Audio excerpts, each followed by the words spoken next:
à toutes et à tous et bienvenue dans l'école du futur. Voici les titres du jour. D'abord, on vous emmène en Amérique grâce au documentaire, reportage et chronique d'Arthur Genre.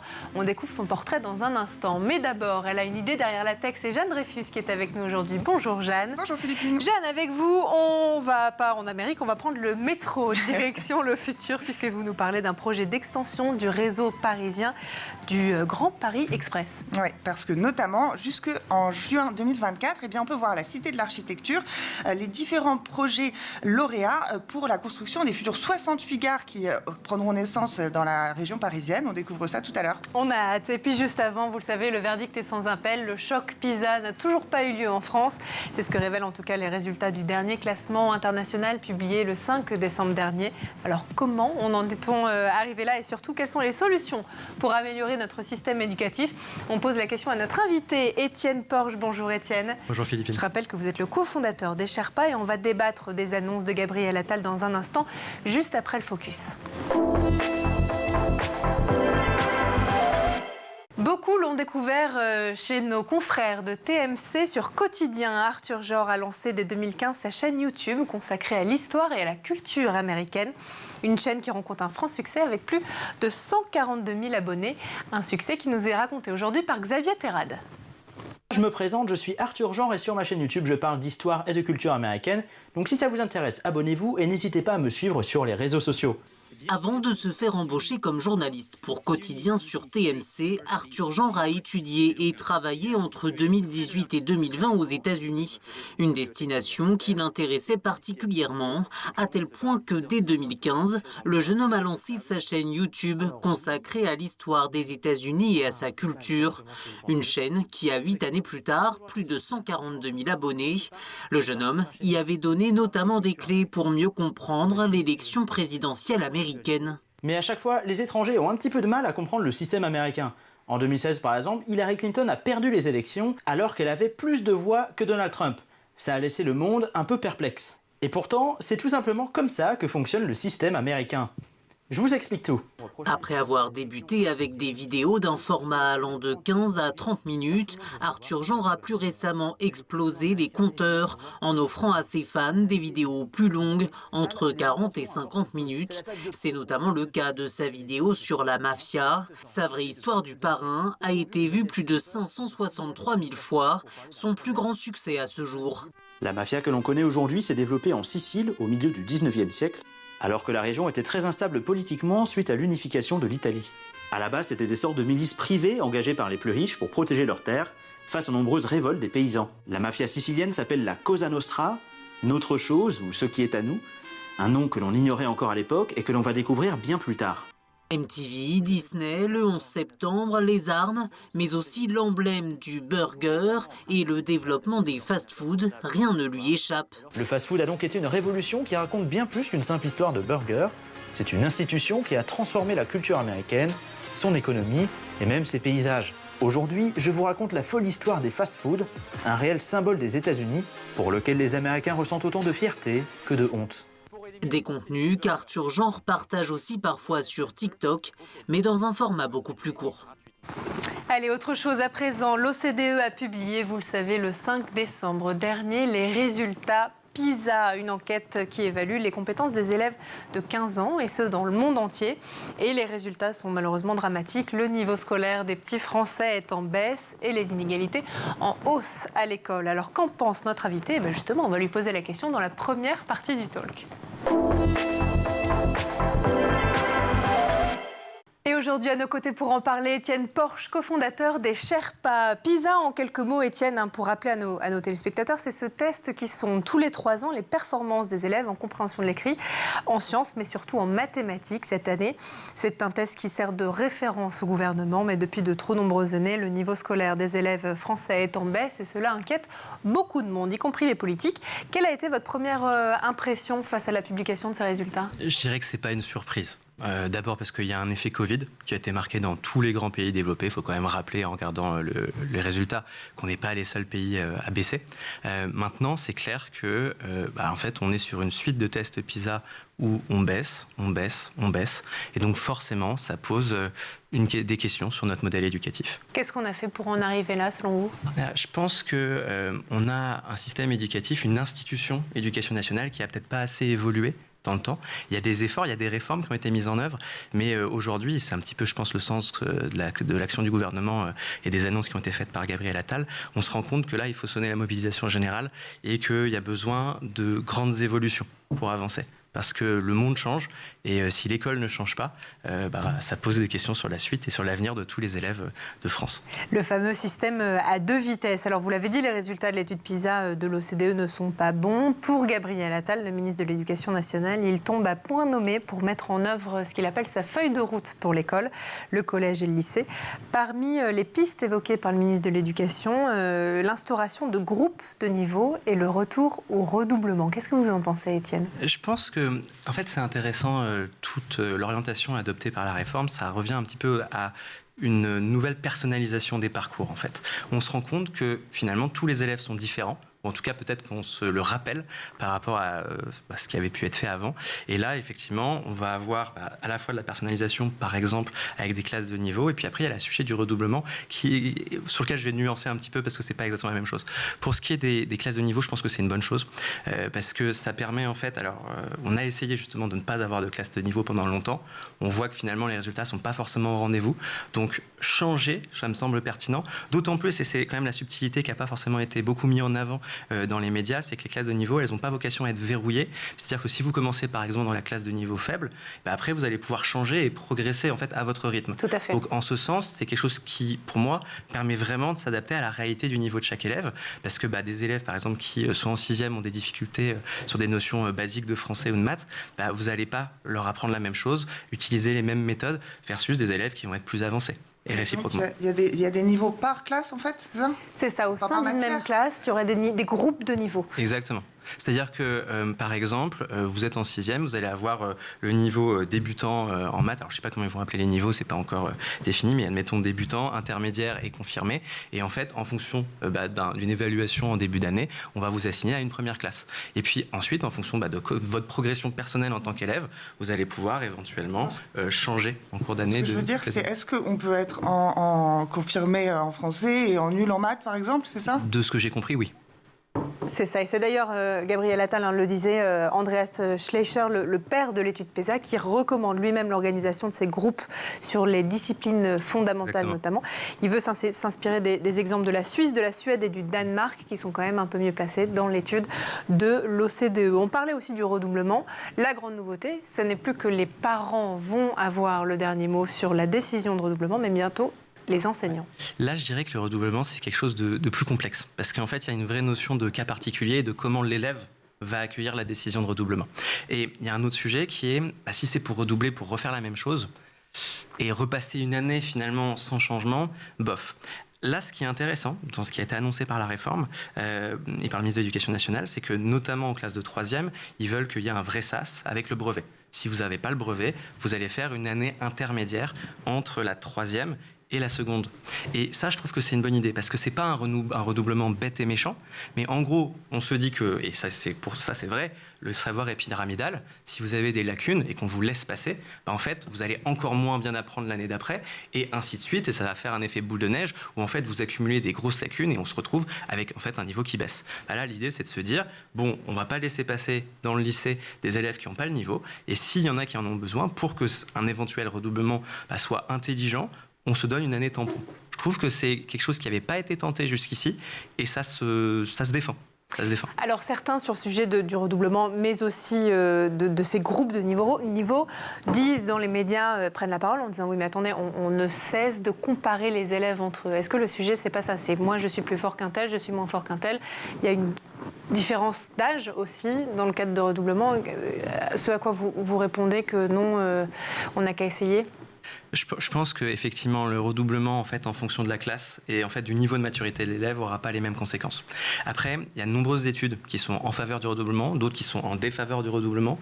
Et effectivement, on sort de d'une bonne vingtaine d'années où le redoublement a plutôt été perçu comme quelque chose de négatif qu'il fallait à tout prix éviter. Je pense que, et c'est ce qu'a rappelé le ministre, pour le coup, il y a quand même la réalité du niveau. Au bout d'un moment, c'est un peu démagogue de dire à l'élève, oui, c'est bien, t'as pas le niveau, mais on te laisse passer, pour qu'après, ils se reprennent les pieds dans le tapis. Parce que, in fine, en fait, la sélection en France, elle se passe par les notes et par le bulletin scolaire. Si je vous laisse passer au lycée, mais que vous avez des mauvaises notes, que, en fait, vous avez des lacunes, que vous n'arrivez pas à rattraper votre retard, in fine, c'est votre dossier scolaire qui va en pâtir, et à la fin, vous n'aurez pas les formations que vous souhaitez sur Parcoursup, et ça hypothèque votre avenir. Gabriel Attal parle de souffrance, d'ailleurs. Oui, bien sûr. Bien sûr. Et donc, à ce titre, je pense que ça se discute. Après, il faut à chaque fois essayer d'avoir un accompagnement qui est adapté. Et il y a aussi, vraiment, pour moi, cette décision des enseignants. Il faut que les enseignants, mais je leur fais confiance à ce niveau-là, fassent la part des choses et voient aussi si l'élève va bien accueillir le redoublement ou pas, et si c'est pertinent. Et là, c'est du cas par cas. Et de toute façon, c'est ce qui a été annoncé par le ministère. Tout à fait. Vous parliez aussi de cet examen d'entrée au lycée. Le brevet va changer quelque peu. Ceux qui échoueront à l'entrée au lycée feront cette classe prépa-lycée, une sorte de passerelle entre le collège et le lycée, général, technologique ou professionnel. Le brevet, jusqu'aujourd'hui, en fait, il n'avait pas tellement de valeur. Et je pense que le brevet, comme le bac, aujourd'hui, il faut dire la réalité, ce sont devenus des formalités. Et le problème, en fait, c'est que, à nouveau, quand on donne à toute une classe d'âge, à 90% d'une classe d'âge, un diplôme, ce diplôme, mécaniquement, il perd de sa valeur, on travaille moins pour, parce qu'on se dit, c'est bon, je vais l'avoir. En fait, là, on remet, je pense, des principes fondamentaux qui sont assez simples en avant, à savoir, si tu n'as pas le niveau, tu passes pas. Et en réalité, oui, les résultats et les statistiques de réussite vont baisser, c'est sûr, mais je pense que c'est bien aussi de l'assumer pour voir où en sont vraiment les élèves. Un examen qui a du sens, c'est un examen qui a des conséquences. C'est effectivement ce que disait Gabriel Attal lors de l'annonce de ces mesures. Il dit aussi que c'est la fin du collège uniforme. Face aux inégalités sociales qui se multiplient selon lui, sur notre plateau, nous avons reçu il y a quelques jours une autre invitée, Johanna Legru, la déléguée générale d'Alliance pour Éducation. Elle alerte, Johanna, en cette fin d'année sur le fait que la ségrégation scolaire reste le premier facteur de creusement des inégalités en France. Pourquoi, selon vous ? Déjà, je pense qu'effectivement, on reste un pays qui accorde une grande place au diplôme. On est quand même un des rares pays dans le monde où à 30 ans, à 40 ans, à 50 ans, on vous demandera encore quelles études vous avez faites.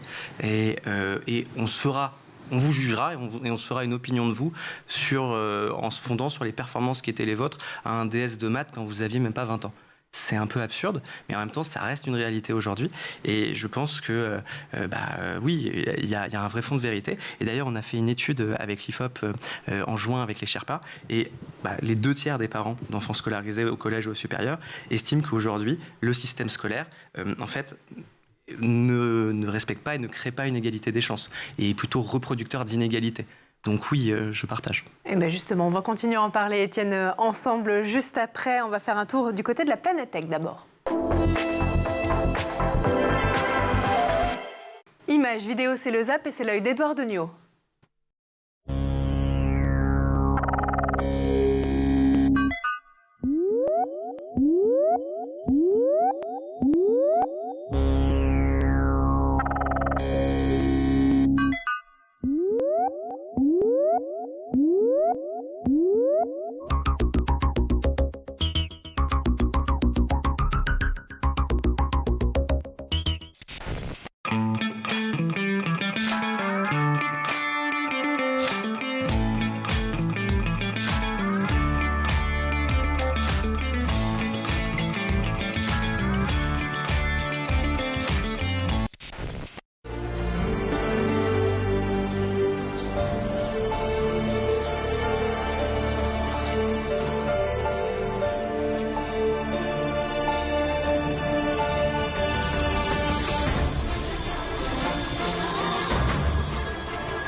Go up.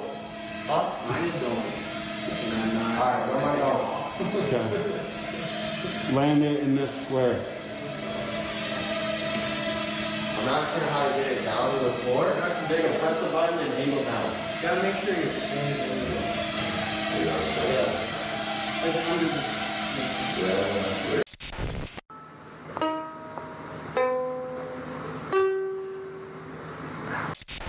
To the B, it's M to the B, it's M M M M M to the B, it's M to the B, it's M to the B, bang. Et on est de retour toujours sur le plateau de l'École du Futur et en compagnie de notre invité Étienne Porche. Mais juste avant de reprendre nos discussions, on va laisser place à la chronique de Jeanne Dreyfus qui a une idée derrière la tech.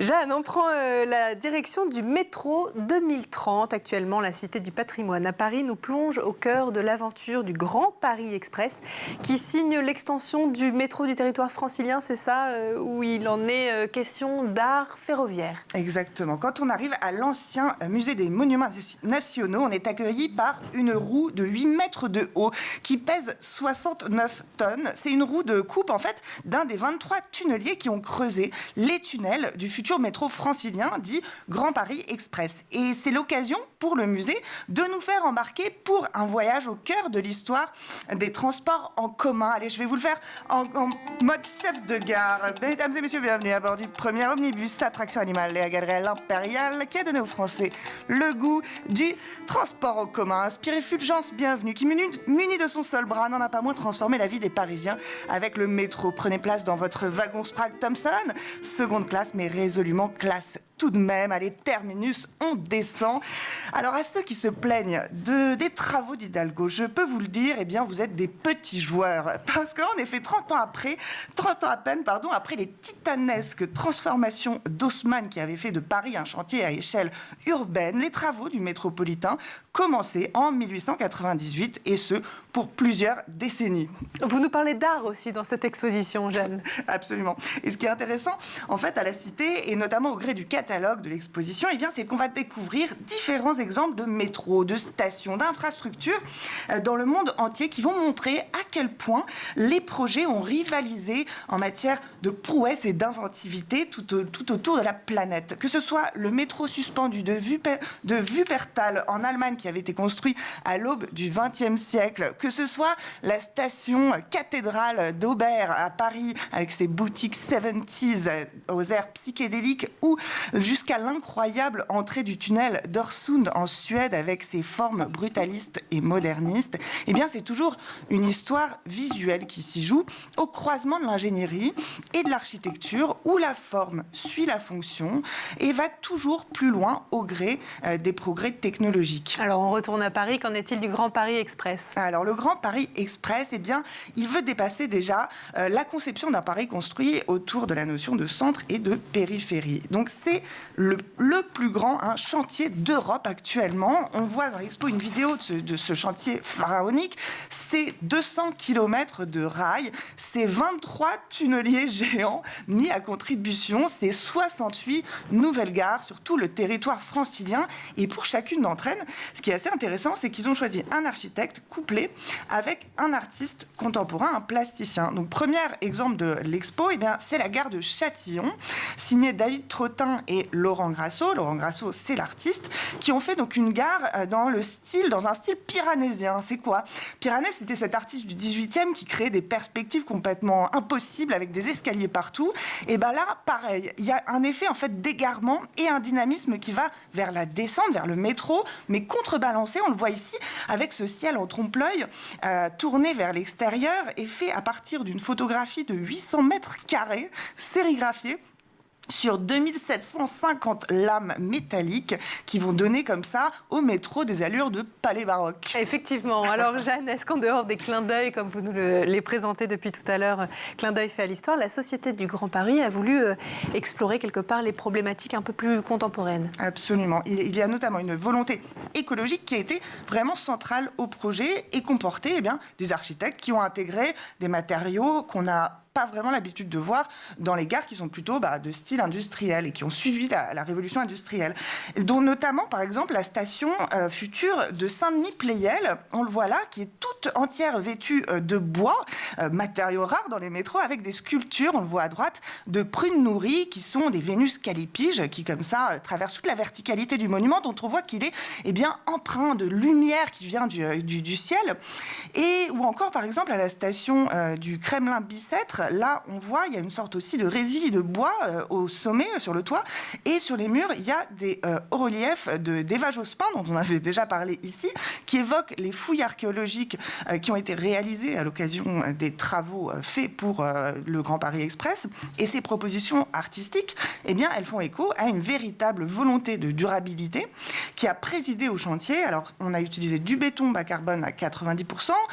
On a voulu atteindre un équilibre déblai remblai, plutôt dans l'autre sens. Il faut savoir qu'il y a eu 47 millions de tonnes de déblai pour le Grand Paris Extrême. Ça fait un certain poids. Et donc, en fait, ils ont été en majorité, ces déblais, revalorisés. Parmi les réemplois, la palme des déblais revalorisés le plus dingo, c'est en fait un géoglyphe géant qui va être construit à Villeneuve-sous-Dammartin, donc pas loin de Roissy. C'est un œil géant qu'on peut voir sur l'image, qui donc va regarder, être tourné vers le ciel et pourra être aperçu des avions qui atterrissent ou qui décollent de Roissy-Charles de Gaulle et qui semblent dire en matière d'extension du métropolitain, Sky is the limit Philippines. Elle est exceptionnelle et c'est notre chef de gare préféré. Merci beaucoup Jeanne Dreyfus pour cette chronique. Et puis nous on va lancer la deuxième partie du talk tout de suite. Gabriel Attal veut corriger l'image d'école du passé qui colle au gouvernement d'Emmanuel Macron depuis sa première élection. Mais depuis, on n'entend plus du tout parler de l'école du futur dont le président parlait énormément et souhaitait inventer. Et c'est bien dommage pour eux comme pour la France. Mais nous, on continue, on le fait avec ferveur et conviction ici tous les jours avec les acteurs qui la font, cette école de demain, cette école de futur. On continue d'en parler avec vous, Étienne Porche. Je voudrais vous parler, justement, on parle d'école du futur et de numérique. Corriger l'image d'école du passé dont parlait Gabriel Attal. Pour ça, il souhaite utiliser l'intelligence artificielle, notamment avec des exercices qui s'adaptent au rythme d'apprentissage de chaque élève. On parle notamment d'un outil, Mia Seconde, qui propose des parcours d'apprentissage sur mesure basés sur l'intelligence artificielle, mais conçus par des enseignants, c'est important à dire. Pour vous, est-ce que c'est un simple effet d'annonce ou plutôt une vraie volonté de pousser le secteur et la filière à bouleverser le secteur de l'éducation ? Je pense qu'il faut être lucide, il y a un peu des deux. Je dirais que c'est quand même une bonne initiative et c'est super que justement au niveau du ministère on essaie d'innover. Maintenant, il va falloir voir comment les élèves s'en servent. Et je pense aussi que les élèves n'ont pas attendu ce nouvel outil pour se servir de ChatGPT. Donc, le sujet, en fait, ça va être que si vous êtes autonome, vous allez vous en servir et ça va être super. Et je pense que ça va permettre justement d'encore plus autonomiser les élèves déjà autonomes.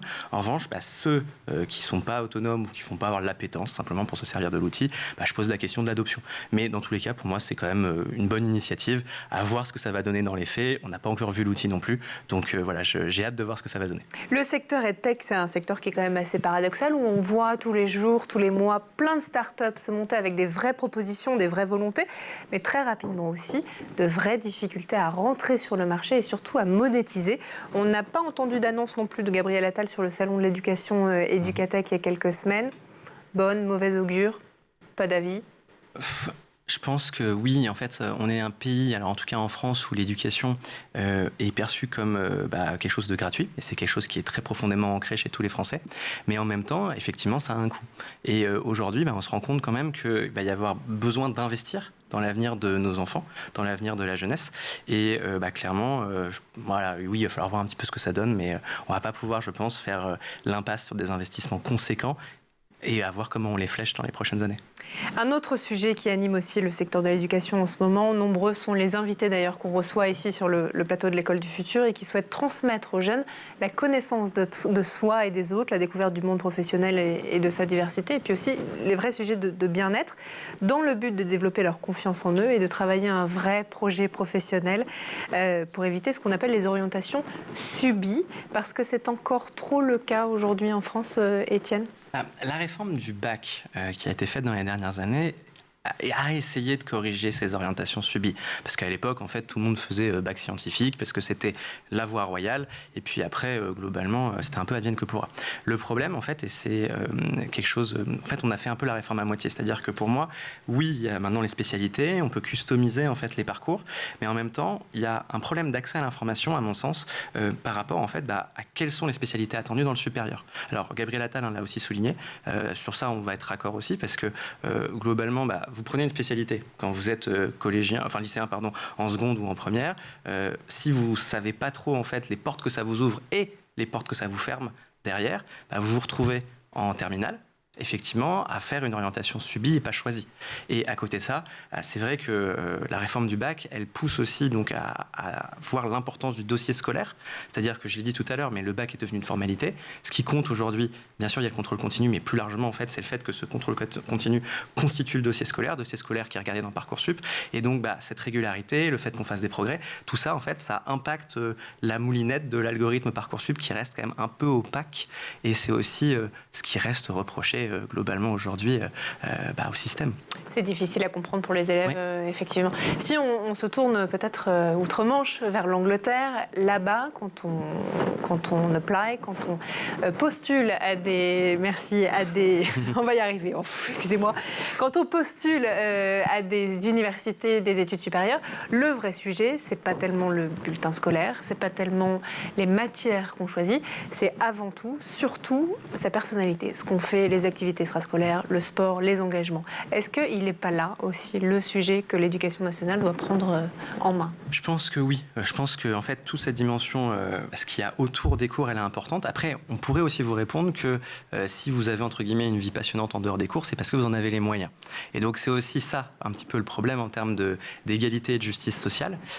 Pour moi, en fait, aujourd'hui, c'est possible de se constituer des loisirs et d'être intéressant sans forcément avoir besoin, en fait, de dépenser des centaines, voire des milliers d'euros. Donc, c'est quelque chose qui est intéressant. Il y a cette dimension aussi de personnalisation qui est poussée par le système et qui, pour moi, en fait, participe à une augmentation de sa pertinence. Mais est-ce qu'on le fait assez ? Est-ce que les élèves n'ont pas assez peur, peut-être, de se dire, en fait, il faut que je reste dans la filière L, ES ou S il y a encore quelques années, parce que si je veux faire Sciences Po, il faut que je sois plutôt littéraire. Si je veux faire... Mais ça, c'est lié à la manière dont on sélectionne. C'est-à-dire qu'en France, on est un pays où on met beaucoup les élèves dans des cases. C'est ce qui est assez amusant, d'ailleurs, par exemple, quand on compare avec d'autres systèmes où vous pouvez avoir fait de la littérature et après basculer dans la science, etc.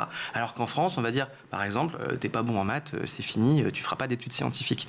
Et c'est vrai que ouvrir un peu plus les opportunités, ça pourrait faire du sens, parce qu'il y a aussi un niveau de maturité qui diffère avec l'âge. Je veux dire, j'en étais l'exemple. J'ai été fâché avec les maths assez longtemps dans mon parcours scolaire. Clairement, à un moment, j'ai eu le déclic et j'ai compris que c'était important. Et en fait, j'étais la même personne, mais en 2 ans, j'ai radicalement changé ma posture par rapport à cette matière. Et heureusement, en fait, que je l'ai compris suffisamment tôt, ça m'a pas trop fermé de porte, mais je l'aurais compris un peu plus tard. En fait, j'aurais payé les pots cassés et le système, dans ces cas-là, ne fait pas de cadeau. On vit une accumulation de crises, Étienne. La première sanitaire, puis géopolitique. Il y a eu l'Ukraine, désormais Israël et la Palestine. Crise aussi climatique et économique. L'actualité, donc, lourde. Ça rend difficile le fait de se projeter dans un avenir paisible, et ce, encore plus pour les jeunes qui sont encore plus que nous, exposés à des contenus parfois très violents sur les réseaux sociaux. Comment on fait pour se dire, ok, il faut que je choisisse mon orientation, et puis en plus, il faut que je choisisse à moitié, et puis en plus, le monde dans lequel je vais évoluer demain n'est pas forcément un monde très... Alors, je pense qu'on se pose tous des questions, qu'on soit jeune ou moins jeune, parce qu'on voit que le monde devient plus instable. Après, pour moi, et la question que se posent davantage les jeunes par rapport à l'école, c'est le fait que l'école n'a peut-être pas assez changé dans le temps et que les enseignements ne correspondent pas forcément assez au monde d'aujourd'hui. Et ça, c'est peut-être introduire des nouvelles matières, le code informatique, des choses comme ça, faire des choses concrètes qui, en fait, deviennent essentielles au XXIe siècle. Et c'est des matières simplement qui n'existaient pas avant parce que c'était pas le sujet. Mais je pense qu'il y a un sujet aussi de renouveler un petit peu ce qu'on apprend à l'école pour que, en fait, les élèves, quand ils s'assoient en cours, ils se disent c'est utile. C'est pas que de la théorie. Et c'est ce que vous demandez aujourd'hui au gouvernement ? Alors, ça fait partie des choses qu'on a envie de demander effectivement au gouvernement. Je pense qu'il y a, avec ces éléments de réforme, des bonnes idées. À voir après ce que ça va donner dans le concret. Maintenant, pour moi, la réforme, elle fait des grands oubliés. Et c'est le point le plus négatif que je vois. C'est-à-dire que, en fait, comme toute réforme, ça ne va pas se faire instantanément, il va y avoir du temps. Et on oublie la génération qui est actuellement dans les classes. Et là, on se retrouve face à une génération, comme vous l'avez dit, qui a vécu le Covid, qui a des lacunes extrêmement importantes, qui est celle qui a passé les tests PISA notamment. Et cette génération, il faut faire en sorte que ce ne soit pas une génération oubliée. Les mesures, elles vont dans le bon sens pour les générations futures, et je pense que c'est une bonne chose. Mais qu'est-ce qu'on fait de ces élèves ? On les laisse comme ça croupir. Nous, notre point de vue, la solution, elle viendrait dans un partenariat entre le public et le privé, avec notamment du soutien scolaire. Parce que l'éducation nationale va avoir beaucoup à faire en changeant, en se réformant avec toutes ces réformes. Et je ne suis pas sûr que le métier d'éducation nationale, c'est d'apporter un socle de connaissances à l'ensemble de la population. Et c'est pas forcément de descendre à l'échelle individuelle. Parce que quand vous êtes prof d'une classe de 30, 35, parfois 40 élèves, même si vous faites de votre mieux et que vous passez un peu plus de temps avec les plus faibles, vous pouvez pas les prendre individuellement par la main. Et quand on voit le niveau des lacunes accumulées, là, il y a un enjeu pour le soutien scolaire. Et donc moi, ma demande aujourd'hui pour le gouvernement, ce serait en fait de rendre les cours particuliers en ligne, et pas que les cours particuliers à domicile, déductibles des impôts. Parce que pour moi, c'est certainement la chose qui permettrait à l'échelle nationale de permettre au soutien scolaire de totalement jouer son rôle. Je m'explique. Aujourd'hui, le gouvernement et l'État a déjà pris en compte le fait que le soutien scolaire c'est utile, d'où le fait qu'il y a 50% de réduction d'impôts uniquement pour les cours à domicile. Mais le problème, c'est que aujourd'hui, les professeurs, le savoir, ils sont principalement, ils sont pas qu'à la campagne, ils sont pas que dans les grandes villes, et donc il faudrait pouvoir démocratiser ça en donnant accès à tout le monde à ces réductions d'impôts. Et voilà le message que vous passez aujourd'hui au gouvernement, Étienne. Vous l'aurez compris, les débats sont nombreux et l'école en est au cœur. Le temps nous dira ce qu'il adviendra de toutes ces mesures et des propositions que vous venez d'émettre, Étienne. Merci en tout cas d'avoir été avec nous en plateau. Je rappelle que vous êtes cofondateur de cette plateforme de soutien scolaire, justement, qui s'appelle les Sherpas. Merci aussi à notre chef de gare préféré, Jeanne Dreyfus. Merci infiniment. Merci à vous de nous avoir suivis. Et puis nous, on se retrouve dès demain dans l'école du futur. Bonne journée.